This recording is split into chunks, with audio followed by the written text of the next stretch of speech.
Work to learn, don't work for money. Job security meant everything to my educated dad. Learning meant everything to my rich dad. A few years ago, I granted an interview with a newspaper in Singapore. The young female reporter was on time, and the interview got underway immediately. We sat in the lobby of a luxurious hotel, sipping coffee and discussing the purpose of my visit to Singapore. I was to share the platform with Zig Ziglar. He was speaking on motivation, and I was speaking on the secrets of the rich. "Someday I would like to be a best-selling author like you," she said. I had seen some of the articles she had written for the paper, and I was impressed. She had a tough, clear style of writing. Her articles held a reader's interest. "You have a great style," I said in reply. "What holds you back from achieving your dream?" "My work does not seem to go anywhere," she said quietly. "Everyone says that my novels are excellent, but nothing happens. So I keep my job with the paper. At least it pays the bills. Do you have any suggestions?" "Yes, I do," I said brightly. "A friend of mine here in Singapore runs a school that trains people to sell. He runs sales training courses for many of the top corporations here in Singapore, and I think attending one of his courses would greatly enhance your career." She stiffened. "Are you saying I should go to school to learn to sell?" I nodded. "You aren't serious, are you?" Again, I nodded. "What is wrong with that?" I was now backpedaling. She was offended by something, and now I was wishing I had not said anything. In my attempt to be helpful, I found myself defending my suggestion. "I have a master's degree in English literature. Why would I go to school to learn to be a salesperson? I'm a professional. I went to school to be trained in a profession so I would not have to be a salesperson. I hate salespeople. All they want is money. So tell me why I should study sales." She was packing her briefcase. The interview was over. On the coffee table sat a copy of an earlier best-selling book I wrote. I picked it up, as well as the notes she had jotted down on her legal pad. "Do you see this?" I said, pointing to her notes. She looked down at her notes. "What?" she said, confused. Again, I pointed deliberately to her notes. On her pad she had written, "Robert Kiyosaki, best-selling author." "It says best-selling author, not best-writing author," I said quietly. Her eyes widened. "I'm a terrible writer," I said. "You are a great writer. I went to sales school. You have a master's degree. Put them together, and you get a best-selling author and a best-writing author." Anger flared from her eyes. "I'll never stoop so low as to learn how to sell. People like you have no business writing. I am a professionally trained writer, and you are a salesman. It is not fair," she fumed. She put the rest of her notes away and hurried out through the large glass doors into the humid Singapore morning. At least she gave me a fair and favorable write-up the next morning. The world is filled with smart, talented, educated, and gifted people. We meet them every day. They are all around us. A few days ago, my car was not running well. I pulled into a garage, and the young mechanic had it fixed in just a few minutes. He knew what was wrong simply listening to the engine. I was amazed. I am constantly shocked at how little talented people earn. I have met brilliant, highly educated people who earn less than $20,000 a year. A business consultant who specializes in the medical trade was telling me how many doctors, dentists, and chiropractors struggle financially. All this time, I thought that when they graduated, the dollars would pour in. It was this business consultant who gave me the phrase, "They are one skill away from great wealth." What this phrase means is that most people need only to learn and master one more skill, and their income would jump exponentially. I have mentioned before that financial intelligence is a synergy of accounting, investing, marketing, and law.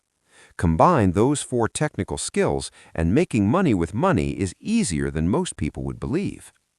When it comes to money, the only skill most people know is to work hard. The classic example of a synergy of skills was that young writer for the newspaper. If she diligently learned the skills of sales and marketing, her income would jump dramatically.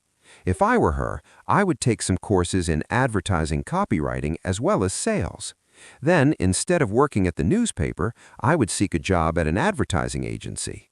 Even if it were a cut in pay, she would learn how to communicate in shortcuts that are used in successful advertising. She would also spend time learning public relations, an important skill. She would learn how to get millions in free publicity. Then, at night and on weekends, she could be writing her great novel. When it was finished, she would be better able to sell her book. Then, in a short while, she could be a best-selling author. When I came out with my first book, If You Want to Be Rich and Happy, Don't Go to School, a publisher suggested I change the title to The Economics of Education. I told the publisher that with a title like that, I would sell 2 books, one to my family and one to my best friend. The problem is that they would expect it for free. The obnoxious title, If You Want to Be Rich and Happy, Don't Go to School, was chosen because we knew it would get tons of publicity. I am pro-education and believe in education reform. If I were not pro-education, why would I continue to press for changing our antiquated educational system? So I chose a title that would get me on more TV and radio shows simply because I was willing to be controversial. Many people thought I was a fruitcake, but the book sold and sold. When I graduated from the U.S. Merchant Marine Academy in 1969, my educated dad was happy. Standard Oil of California had hired me for its oil tanker fleet as a third mate. The pay was low compared with my classmates, but it was okay for a first real job after college. My starting pay was about $42,000 a year, including overtime, and I only had to work for 7 months. I had 5 months of vacation. If I had wanted to, I could have taken the run to Vietnam with a subsidiary shipping company and easily doubled my pay instead of taking 5 months of vacation. I had a great career ahead of me, yet I resigned after 6 months with the company and joined the Marine Corps to learn how to fly. My educated dad was devastated. Rich Dad congratulated me. In school and in the workplace, the popular opinion is the idea of specialization. That is, in order to make more money or get promoted, you need to specialize. That is why medical doctors immediately begin to seek a specialty such as orthopedics or pediatrics. The same is true for accountants, architects, lawyers, pilots, and others. You want to know a little about a lot, was Rich Dad's suggestion. My educated dad believed in the same dogma. That is why he was thrilled when he eventually achieved his doctorate. He often admitted that schools reward people who study more and more about less and less. Rich Dad encouraged me to do exactly the opposite. You want to know a little about a lot, was his suggestion. That is why for years I worked in different areas of his companies. For a while I worked in his accounting department. Although I would probably never have been an accountant, he wanted me to learn via osmosis. Rich Dad knew I would pick up jargon and a sense of what is important and what is not. I also worked as a busboy and construction worker, as well as in sales, reservations, and marketing. He was grooming Mike and me. That is why he insisted we sit in on the meetings with his bankers, lawyers, accountants, and brokers. He wanted us to know a little about every aspect of his empire. When I quit my high-paying job with Standard Oil, my educated dad had a heart-to-heart talk with me. He was bewildered. He could not understand my decision to resign from a career that offered high pay, great benefits, lots of time off, and opportunity for promotion. When he asked me one evening, "Why did you quit?" I could not explain it to him, though I tried hard to. My logic did not fit his logic. The big problem was that my logic was my rich dad's logic. Job security meant everything to my educated dad. Learning meant everything to my rich dad. Educated dad thought I went to school to learn to be a ship's officer. Rich dad knew that I went to school to study international trade. So, as a student, I made cargo runs navigating large freighters, oil tankers, and passenger ships to the Far East and the South Pacific. Rich Dad emphasized that I should stay in the Pacific instead of taking ships to Europe because he knew that the emerging nations were in Asia, not Europe. While most of my classmates, including Mike, were partying at their fraternity houses, I was studying trade, people, business styles, and cultures in Japan, Taiwan, Thailand, Singapore, Hong Kong, Vietnam, Korea, Tahiti, Samoa, and the Philippines. I was partying also, but it was not in any frat house. I grew up rapidly. Educated Dad just could not understand why I decided to quit and join the Marine Corps. I told him I wanted to learn to fly, but really I wanted to learn to lead troops. Rich Dad explained to me that the hardest part of running a company is managing people. He had spent 3 years in the Army. My educated dad was draft exempt. Rich Dad valued learning to lead men into dangerous situations. Leadership is what you need to learn next, he said. If you're not a good leader, you'll get shot in the back, just like they do in business. Returning from Vietnam in 1973, I resigned my commission, even though I loved flying. I found a job with Xerox Corp. I joined it for one reason, and it was not for the benefits. I was a shy person, and the thought of selling was the most frightening subject in the world. Xerox has one of the best sales training programs in America. Rich Dad was proud of me. My educated dad was ashamed. Being an intellectual, he thought that salespeople were below him. I worked with Xerox for 4 years until I overcame my fear of knocking on doors and being rejected. Once I could consistently be in the top 5 in sales, I again resigned and moved on, leaving behind another great career with an excellent company. JOB is an acronym for Just Over Broke. In 1977, I formed my first company. Rich Dad had groomed Mike and me to take over companies, so now I had to learn to form them and put them together. My first product, the nylon and Velcro wallet, was manufactured in the Far East and shipped to a warehouse in New York, near where I had gone to school. My formal education was complete, and it was time to test my wings. If I failed, I would go broke. Rich Dad thought it best to go broke before 30. You still have time to recover, was his advice. On the eve of my 30th birthday, my first shipment left Korea for New York. Today, I still do business internationally, and as my Rich Dad encouraged me to do, I keep seeking the emerging nations. Today, my investment company invests in South American countries and Asian countries, as well as in Norway and Russia. There's an old cliché that goes, JOB is an acronym for Just Over Broke. Unfortunately, I would say that applies to millions of people. Because school does not think financial intelligence is an intelligence, most workers live within their means. They work and they pay the bills. There's another horrible management theory that goes, workers work hard enough to not be fired, and owners pay just enough so that workers won't quit. And if you look at the pay scales of most companies, again, I would say there is a degree of truth to that statement. The net result is that most workers never get ahead. They do what they've been taught to do, get a secure job.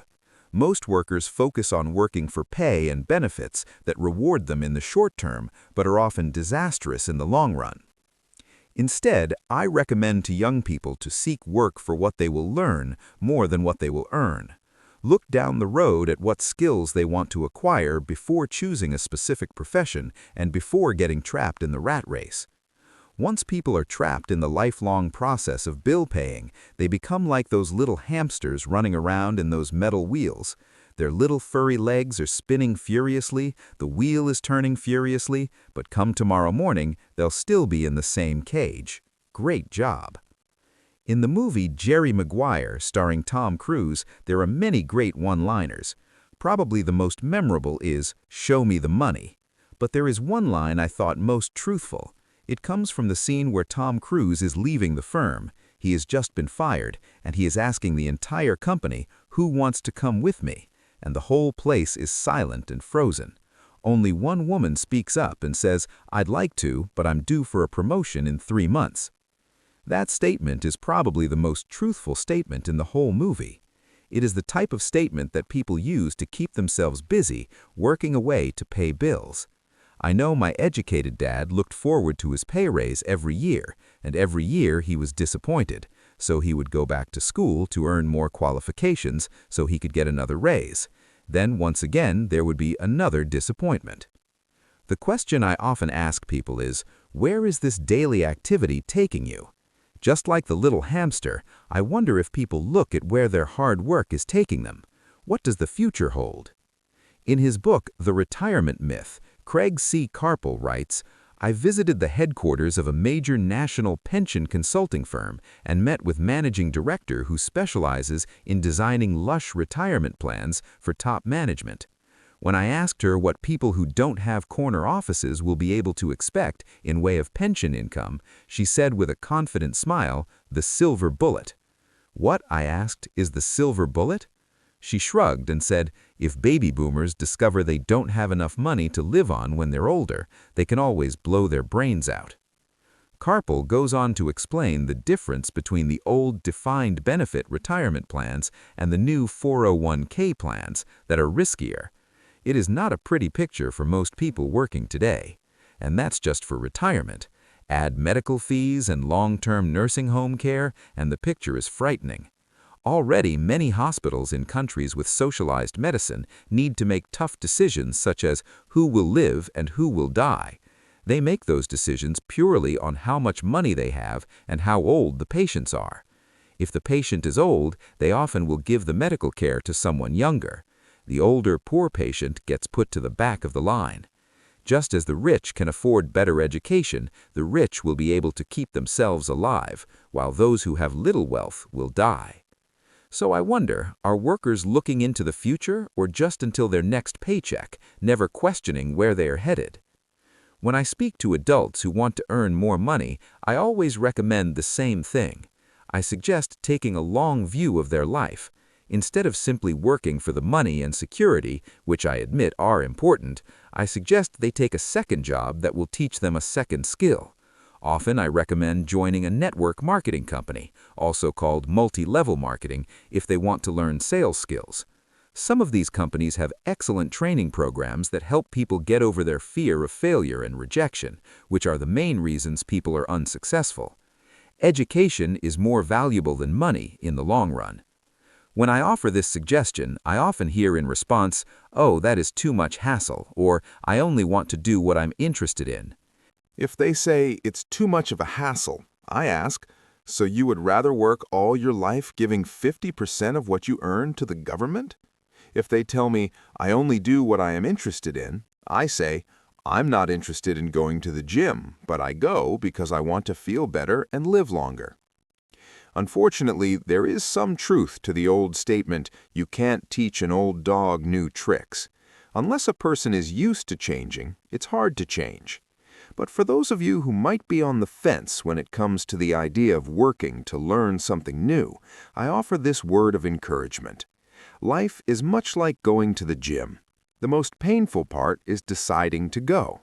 Once you get past that, it's easy. There have been many days I have dreaded going to the gym, but once I am there and in motion, it is a pleasure. After the workout is over, I am always glad I talked myself into going. If you are unwilling to work to learn something new and instead insist on becoming highly specialized within your field, make sure the company you work for is unionized. Labor unions are designed to protect specialists. My educated dad, after falling from grace with the governor, became the head of the teachers' union in Hawaii. He told me that it was the hardest job he ever held. My rich dad, on the other hand, spent his life doing his best to keep his companies from becoming unionized. He was successful. Although the unions came close, rich dad was always able to fight them off. Personally, I take no sides because I can see the need for and the benefits of both sides. If you do as school recommends, become highly specialized, then seek union protection. For example, had I continued with my flying career, I would have sought a company that had a strong pilots' union. Why? Because my life would be dedicated to learning a skill that was valuable in only one industry. If I were pushed out of that industry, my life skills would not be as valuable to another industry. A displaced senior pilot with 100,000 hours of heavy airline transport time, earning $150,000 a year, would have a hard time finding an equivalent high-paying job teaching in school. Skills do not necessarily transfer from industry to industry. Skills the pilots are paid for in the airline industry are not as important in, say, the school system. The same is true even for doctors today. With all the changes in medicine, many medical specialists are needing to conform to medical organizations such as HMOs. Teachers definitely need to be union members. Today, in America, the teachers' union is the largest and richest labor union of all. The NEA, the National Education Association, has tremendous political clout. Teachers need the protection of their union because their skills are also of limited value to an industry outside of education. So the rule of thumb is highly specialized, then unionize. It's the smart thing to do. When I ask the classes I teach, how many of you can cook a better hamburger than McDonald's, almost all the students raise their hands. I then ask, so if most of you can cook a better hamburger, how come McDonald's makes more money than you? The answer is obvious. McDonald's is excellent at business systems. The reason so many talented people are poor is because they focus on building a better hamburger and know little to nothing about business systems. A friend of mine in Hawaii is a great artist. He makes a sizable amount of money. One day, his mother's attorney called to tell him that she had left him $35,000. That is what was left of her estate after the attorney and the government took their shares. Immediately, he saw an opportunity to increase his business by using some of this money to advertise. 2 months later, his first 4-color full-page ad appeared in an expensive magazine that targeted the very rich. The ad ran for 3 months. He received no replies from the ad, and all of his inheritance is now gone. He now wants to sue the magazine for misrepresentation. This is a common case of someone who can build a beautiful hamburger but knows little about business systems. When I asked him what he learned, his only reply was, "Advertising salespeople are crooks." I then asked him if he would be willing to take a course in sales and a course in direct marketing. His reply, "I don't have the time and I don't want to waste my money." The world is filled with talented poor people. All too often, they're poor or struggle financially or earn less than they are capable of, not because of what they know, but because of what they do not know. They focus on perfecting their skills at building a better hamburger rather than the skills of selling and delivering the hamburger. Maybe McDonald's does not make the best hamburger, but they are the best at selling and delivering a basic average burger. Poor Dad wanted me to specialize. That was his view on how to be paid more. Even after being told by the governor of Hawaii that he could no longer work in state government, my educated dad continued to encourage me to get specialized. Educated Dad then took up the cause of the teachers' union, campaigning for further protection and benefits for these highly skilled and educated professionals. We argued often, but I know he never agreed that over-specialization is what caused the need for union protection. He never understood that the more specialized you become, the more you are trapped and dependent on that specialty. Rich Dad advised that Mike and I groom ourselves. Many corporations do the same thing. They find a young, bright student just out of business school and begin grooming that person to someday take over the company. So these bright young employees do not specialize in one department. They are moved from department to department to learn all the aspects of business systems. The rich often groom their children or the children of others. By doing so, their children gain an overall knowledge of the operations of the business and how the various departments interrelate.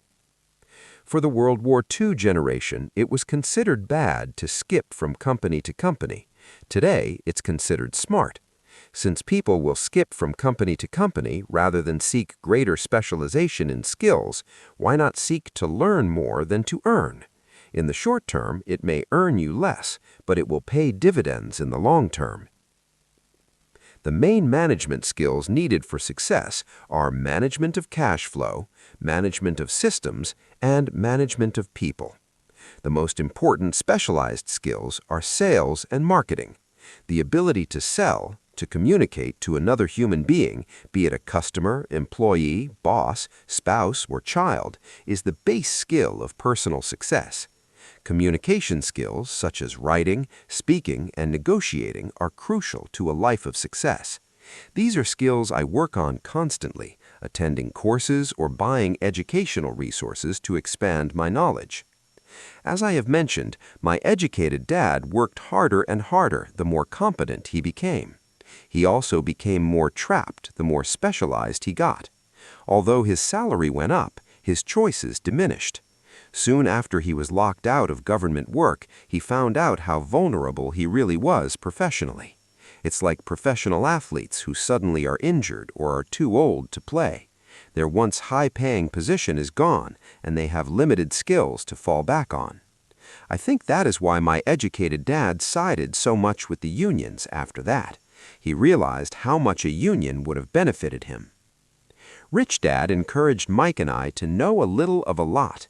He encouraged us to work with people smarter than we were and to bring smart people together to work as a team. Today, it would be called a synergy of professional specialties. Today, I meet ex-school teachers earning hundreds of thousands of dollars a year. They earn that much because they have specialized skills in their field as well as other skills. They can teach as well as sell and market. I know of no other skills to be more important than selling and marketing. The skills of selling and marketing are difficult for most people, primarily due to their fear of rejection. The better you are at communicating, negotiating, and handling your fear of rejection, the easier life is. Just as I advised that newspaper writer who wanted to become a best-selling author, I advise anyone else today. Being technically specialized has its strengths as well as its weaknesses. I have friends who are geniuses, but they cannot communicate effectively with other human beings, and as a result, their earnings are pitiful. I advise them to just spend a year learning to sell. Even if they earn nothing, their communication skills will improve, and that is priceless. In addition to being good learners, sellers, and marketers, we need to be good teachers as well as good students. To be truly rich, we need to be able to give as well as to receive. In cases of financial or professional struggle, there is often a lack of giving and receiving. I know many people who are poor because they are neither good students nor good teachers. Both of my dads were generous men. Both made it a practice to give first. Teaching was one of their ways of giving. The more they gave, the more they received. One glaring difference was in the giving of money. My rich dad gave lots of money away. He gave to his church, to charities, and to his foundation. He knew that to receive money, you had to give money. Giving money is the secret to most great wealthy families. That is why there are organizations like the Rockefeller Foundation and the Ford Foundation. These are organizations designed to take their wealth and increase it, as well as give it away in perpetuity. My educated dad always said, "When I have some extra money, I'll give it." The problem was that there was never any extra, so he worked harder to draw more money in, rather than focus on the most important law of money: give and ye shall receive. Instead, he believed in receive and then you give. In conclusion, I became both dads. One part of me is a hardcore capitalist who loves the game of money making money. The other part is a socially responsible teacher who is deeply concerned with this ever-widening gap between the haves and have-nots. I personally hold the archaic educational system primarily responsible for this growing gap.